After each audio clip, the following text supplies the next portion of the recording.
মুসলমানদের নিয়ে বড় চুলকানি হয়। এই দেশের মাটিতে কত গির্জা আছে, কত মন্দির আছে, কারো কোনো অসুবিধা নাই, কিন্তু মসজিদগুলো নিয়ে ওদের খুব জ্বলন হয়। ওরা বলছে মসজিদের ভিতরে শুধু মন্দির পাওয়া যায়। শুনে থাকবেন আপনারা, এই দেশের মাটিতে কত পাঠশালা, কত ভার্সিটি, কত কলেজ, কত কত কি দেখতে পাওয়া যায়, কারো দিকে কোনো অসুবিধা নাই, কিন্তু মাদ্রাসাগুলো নিয়ে বড় অ্যালার্জি। হ্যাঁ বাবাজিরা, ভাইরা আমার, এখন তো ওরা মাজারে পাচ্ছে, মসজিদে পাচ্ছে, মাদ্রাসায় পাচ্ছে, এসব জায়গায় শিবের লিঙ্গ খুঁজে পাচ্ছে। ঠিক কিনা বলেন বাবাজিরা, ভাইরা আমার? তারপরেও কোরআন পাক জানিয়ে দিয়েছে যে ওয়ালা তাসুবুল লাযিনা ইয়াদউনা মিন দুনিল্লাহ ফায়াসুবুল্লাহা আদওয়াম বিগাইরি ইলম। হে আমার বান্দা বান্দিরা, তোমরা কখনো যেন হিংসা করবে না, তোমরা কখনো যেন ঠাট্টা বিদ্রূপ করবে না। তোমার প্রতিবেশী যদি অমুসলিম হয়, তোমার প্রতিবেশী যে কোনো দলমতের হোক না কেন, সে যদি খেতে না পায় তাকে খাবার দিও, সে যদি পোশাক না পায় তাকে পোশাক দাও। হ্যাঁ, ওয়ালা তাসুবুল লাযিনা ইয়াদউনা মিন দুনিল্লাহ ফায়াসুবুল্লাহা আদওয়াম বিগাইরি ইলম। কখনো যেন তার দেব দেবী নিয়ে ছোট বড় কথা বলিও না, তার ধর্মকে কখনো আঘাত তোমরা করিও না। কারণ তোমরা যদি কোনো ধর্মকে আঘাত করে দাও তো জ্ঞানহীনতার কারণে তারাও ইসলামকে গালমন্দ করে দেবে, অপরাধটা তোমারই হবে। গোটা বিশ্বের মাটিতে আজকে মুসলমানদের উপর অত্যাচার, তারপরেও দেখেন আমরা মুসলমানরা নীরব সবুর করে আছি, ধৈর্য ধরে আছি। আর ওই ভেড়ার দলগুলো মনে করেন জঙ্গলে সিংহ ঘুমিয়ে আছে, আর এক দল ভেড়া গিয়ে সিংহর লেজ নিয়ে খেলা করছে। তো ভেড়া মনে মনে চিন্তা করছে আমি তো জঙ্গলের রাজা, কিন্তু ভেড়া জানে না যে জঙ্গলের সিংহ যদি ঘুম জেগে যায়, ঘুম থেকে উঠে যায়, ও ভেড়া যে মেয়া বলার সুযোগ পাবে পাবে এই মুসলমান সিংহের জাত। ওয়ালা তাহিনু ওয়ালা তাহজানু ওয়া আনতুমুল আ'লাউনা ইন কুনতুম মুমিনিন। দুঃখ তোমরা করবে না, সাহস তোমরা হারাবে না, বিজয়ের পতাকা তোমারই হাতে উড়বে, একদিন জয়লাভ তুমিই করবে, আর গোটা বিশ্বের মাটিতে কালেমার পতাকা উড়বে। বলি সুবহানাল্লাহ, সুবহানাল্লাহ, সুবহানাল্লাহ। মুসলমান বাবারা, ভাইরা আমার, জেনে থাকবেন মদিনা শহরে এক দল ব্যবসায়ী এসেছে ব্যবসা করতে। সন্ধ্যা ঘনিয়ে গেছে, তখন দয়া রাসূল, মায়ার রাসূল আমার বলছেন যে বাবা, তোমরা মুসলিম, তোমরা ব্যবসা করতে এসেছো, বাড়ি যেতে যে গভীর রাত হয়ে যাবে, পথের মাঝে ডাকাত চোর থাকতে পারে, অসুবিধা হতে পারে। বাবা এক কাজ করো, রাতটা মদিনায় কাটাইয়ে তোমরা সকালবেলায় বাড়ি যেও, আমাদের ঘরে খাবার খাও, থাকো, কোনো রকমের অসুবিধা নাই। আমার রাসূল বলছেন সাহাবারা, তোমরা একজন ব্যক্তিকে দায়িত্ব করে বাড়ি নিয়ে যাও, তাকে পেট ভরে খাবার খাওয়াও, তাকে রাতের বেলায় শোয়ার জায়গা করে দাও। সাহাবায়ে কেরামরা একজন অমুসলিম ব্যবসায়ীকে সঙ্গে করে বাড়ি নিয়ে গেলেন, কিন্তু একজন মোটা মানুষ, তাকে কেউ নেয় না। নবী বলছেন একে নাও না কেন? বলে ইয়া রাসূলুল্লাহ, এই ব্যক্তিটাকে আমরা জানি, এ পরের পেলে সহজে ছাড়ে না, এ হাঁড়ি খালি করে দেয়। তো রাসূল বলছেন, দেখবেন সমাজে এইরকম মানুষ আছে না নাই? বরযাত্রী যদি যাই তো ৭৪ রসগোল্লা খায়, কিন্তু জীবনে 4টে রসগোল্লা কিনে খায় না। সমাজে এইরকম মানুষ আছে, ঘরে সেই রকম খাবার খায় না, কিন্তু দাওয়াত বাড়ি গেলে পরে গলা পর্যন্ত খায়, জায়গা হয় না। কি বলছেন বাপ? জি। তো রাসূল বলছেন এই মোটা মানুষটাকে আমি নিলাম। নবী আমার মোটা ব্যক্তিকে বাড়ি নিয়ে গেলেন, থাকার জায়গা করে দিলেন। আমার রাসূল খাবার নিয়ে খাওয়াচ্ছেন। বাবা দেবো? হ্যাঁ দেন। বাবা আর দেবো? হ্যাঁ দেন। কখনো না বলে না, কারণ এই মানুষটার মনে মনে ধারণা যে এমন করে খাবো নবী যেন খেতে না পায়। হ্যাঁ, এত খেয়েছে, গলা পর্যন্ত খেয়ে হাঁড়ি খালি করে দিয়েছে। নবী মুচকি হেসে বলছেন, বাপ তুমি মন খারাপ করিও না, খাবার খেয়েছো, তুমি আরাম করে বিশ্রাম করো, সকাল হবে আমি তোমাকে বিদায় দেবো, তুমি বাড়ি যাবে। নবী আমার চলে গেলেন। রাতের বেলায় তাহাজ্জুদের নামাজ পড়ে, ফজরের নামাজ পড়ে, ইশরাকের নামাজ পড়ে পা পা করে বাড়ি এসে দরজায় আওয়াজ দিচ্ছেন। তো দরজা খুলি দেখছেন দুর্গন্ধ বার হচ্ছে। কিসের দুর্গন্ধ? পায়খানার দুর্গন্ধ, দিওয়ালে পায়খানা, বিছানায় পায়খানা, পায়খানা করে ওই মানুষটা তলোয়ারটা ফেলে দিয়ে পালিয়ে গেছে। তো আমার রাসূল কি করছেন, বিছানাগুলো নিয়ে কুয়ার পাশে গেলেন আর কুয়া থেকে পানি উঠাই আর আমার রাসূল নিজ হাতে করে পায়খানা পরিষ্কার করেন। ওমর ফারুক রাদিয়াল্লাহু তাআলা আনহু পা পা করে এসে আল্লাহ রাসূলকে কাতর কণ্ঠে বলছেন, আল্লাহ রাসূল, যে হাত মোবারক দিয়ে আপনি অন্ধ ব্যক্তির চোখে হাত বুলিয়েছিলেন, অন্ধ ব্যক্তির জ্যোতি ফিরে পেয়েছিল। আপনি হাত মোবারক দিয়ে কুষ্ঠব্যাধির গায়ে হাত বুলিয়েছিলেন, কুষ্ঠব্যাধি শিফা পেয়েছিল।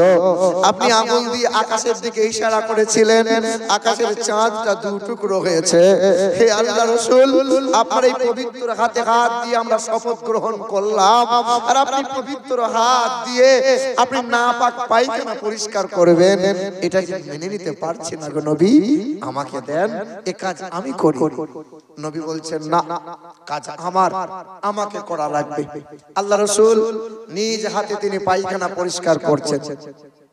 পায়খানা পরিষ্কার করে নিলেন আর ওমরে ফারুককে বলছেন, বাবা ওই মানুষটাকে একটু ডেকে নিয়ে এসো, ওই মানুষটা তলোয়ারটা ফেলে চলে গেছে, আমি তার হাত ধরে মাপ চেয়ে নেব আর তাকে তলোয়ারটা আমি ফিরিয়ে দেবো। আমার রাসূল, দয়ার রাসূল হাবিবে কিবরিয়া কি করলেন, ওই ব্যক্তিটাকে ধরে নিয়ে আসা হলো। নবী আমার হাতটা ধরে বললেন, বাবা তুমি আমাকে ক্ষমার দৃষ্টিতে দেখো, আমি তোমার ঠিক মতো সেবা করতে পারি নাই, আর তুমি তলোয়ারটা ফেলে দিয়ে গেছো, বাবা তুমি তলোয়ারটা নিয়ে এবার বাড়ি যাও। মানুষ তলোয়ারটা নিয়ে পা পা করে 4 কদম আগিয়ে গেছে আর কদমটা থমকে গিয়ে নবীজির দিকে নয়ন ভরে চেহারায় নুরানি চেহারা বারবার দিদার করে। মানুষটা মনে মনে চিন্তা করে, পৃথিবীতে অনেক মুনি ঋষি দেখলাম, পৃথিবীতে অনেক মহামানবের কথা শুনলাম, কিন্তু যার জন্য এত কথা শুনেছিলাম, যাকে মানুষ জাদুকর বলে, যাকে মানুষ নির্বংশ বলে গালমন্দ করে, যাকে বেঈমানরা কবি বলে, কত নানা রকম ওই মানুষটাকে পাগল বলে, না ছুটে এসে ওই অমুসলিম ব্যক্তিটা নবীর কদমটা জড়িয়ে বুকের কাছে টেনে নিয়ে বলেছিলেন, হে আল্লাহর রাসূল, আমার ভুল হয়ে গেছে, আমি বেয়াদবি করে ফেলেছি, আল্লাহর রাসূল আমি আর বাড়ি যেতে চাই না, আপনার কদমের তলায় একটু জায়গা নিতে চাই, আপনি আমাকে একটু জায়গা করে দেবেন। হে আল্লাহর রাসূল, সেদিন ওই অমুসলিম ব্যক্তিটা নবীজির সামনে দাঁড়িয়ে কালমা লা ইলাহা ইল্লাল্লাহু মুহাম্মাদুর রাসূলুল্লাহ কালেমা পড়ে ঈমানদার হয়ে গেল। মুসলমান গোটা বিশ্বের মাটিতে ইসলাম প্রচার হয়েছে একমাত্র ভালোবাসা দিয়ে। কে বলে ভারতের জমিনে তলোয়ার দিয়ে মুসলমানরা সব হিন্দুগুলোকে মুসলমান করে নিয়েছে? না বেটা না, তলোয়ারের জোরে যদি ভারতের জমিনে ইসলাম প্রচার হতো তো ভারতে একটাও মন্দিরের মাথা খুঁজে পাওয়া যেত না। তবে তারা ভুল করে গেছে, রাজা বাদশারা, বাদশা হয়েছিল মুসলমান, মন্দির হয়েছিল হিন্দু, মসজিদ বানিয়েছিল, গা লাগিয়ে মন্দির বানিয়ে দিয়েছিল তারা। তাই তো আজকে অমুসলিমরা সুযোগ পেয়েছে, কারণ তাদের হাতে অস্ত্র, তাদের হাতে মামলা, তাদের হাতে ক্ষমতা, তাদের হাতে হামলা, যত যা কিছু আছে সব তাদের হাতে। তাই তো সুযোগ নিয়ে বলছে তারা, এখানে মসজিদ নয়, এটা আমাদের মন্দির ছিল, ওখানে আমাদের এই ছিল, ওখানে আমাদের তাই ছিল।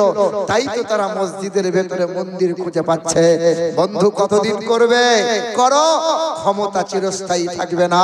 ফিরাউন ভেবেছিল কোনোদিন আমি মরবো না, কিন্তু ফিরাউনকে লটকে যেতে হয়েছে। সাদ্দাত ভেবেছিল, সাদ্দাত বলেছিল খোদার জান্নাতে আমি যাব না, তাই তো সাদ্দাত জান্নাত তৈরি করেছিল। সাদ্দাত ভেবেছিল কোনোদিন মরবো না, সাদ্দাতকে পটল তুলতে হয়েছে। বন্ধু, ক্ষমতা চিরস্থায়ী নয়, আজকে আছে কাল তোমার থাকবে না।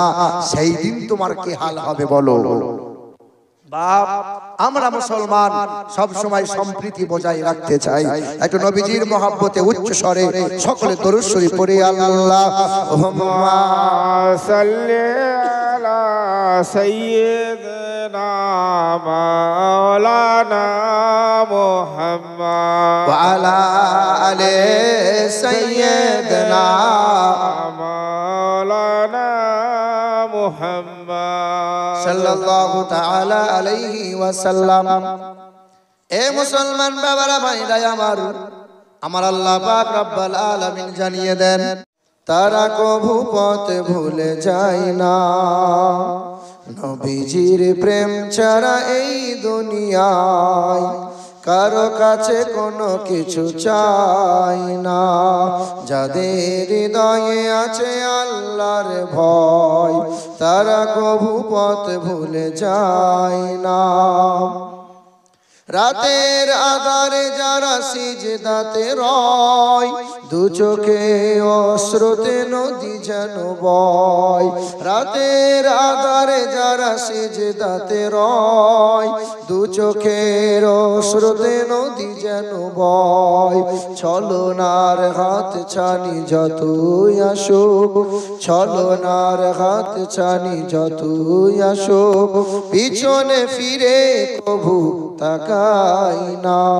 যাদের হৃদয়ে আছে আল্লাহর ভয়, তারা কভু পথ ভুলে যায় না। নবীজির প্রেম ছাড়া এই দুনিয়ায় কারো কাছে কোনো কিছু চাই না। দিন কায়েমের পথে যারা অবিচল, তারা হলো আল্লাহর প্রিয়জন। দিন কায়েমের পথে যারা অবিচল, তারা হলো আল্লাহর প্রিয়জন। বাতিলের কাছে তারা হার মানে না, সংগ্রাম করে যাই অমরণ। হীরার আলোতে যার হৃদয় রঙিন, হীরার আলোতে যার হৃদয় রঙিন, হাতে আল কোরআনের দীপ্ত সঙ্গীন। সত্যের পথে যারা নিবেদিত প্রাণ, সত্যের পথে যারা নিবেদিত প্রাণ, শত্রুকে কভু ভয় পাই না। যাদের হৃদয়ে আছে আল্লাহর ভয়, তারা কভু পথ ভুলে যায় না। নবীজির প্রেম ছাড়া এই দুনিয়ায় কারো কাছে কোনো কিছু চাই না। আল্লাহুম্মা সাল্লি